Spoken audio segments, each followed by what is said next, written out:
It actually went very well. Okay.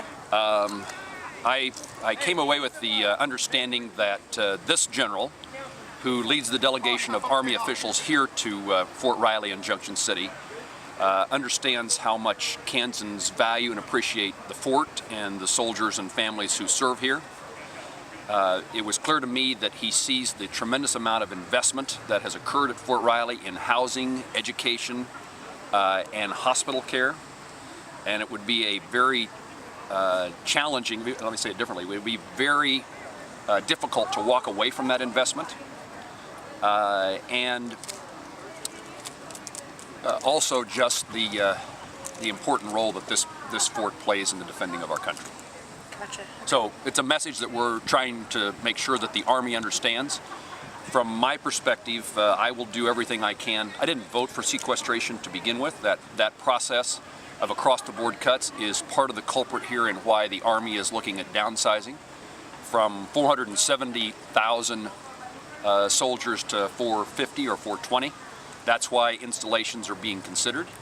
And we'll work in every way we can to see that sequestration, that the effects of sequestration on the Department of Defense are lessened. And we'll work in every way that I can to see that the Army understands the value of Fort Riley if there are reductions. The point is Fort Riley. The point is what everybody here has said. This isn't a Kansas job. This isn't a Junction City, Manhattan, Kansas State, and then also Fort Leavenworth challenge. This is American challenge. This is our national security. And as Jerry pointed out so eloquently, that this is first obligation for all of us who have the privilege of serving you to preserve our American freedoms. So I'm a little hot about this. I called John McHugh, the Secretary of the Army. I talked to Chuck Nagel before he got out the door. And I said, Chuck, what the hell are you doing? Scaring everybody?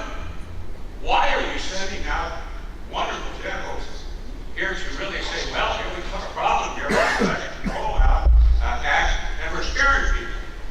And of course, you all are going to look at us to fix the problem. And we're looking at you and saying, we're going to do our very best. Well, I'd never been assigned to Fort Riley, so it was a tremendous visit.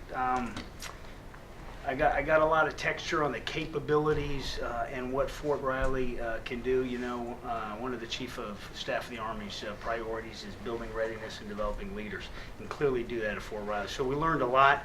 The listening session was very, very positive, and we got everything we needed. So this has been a great trip.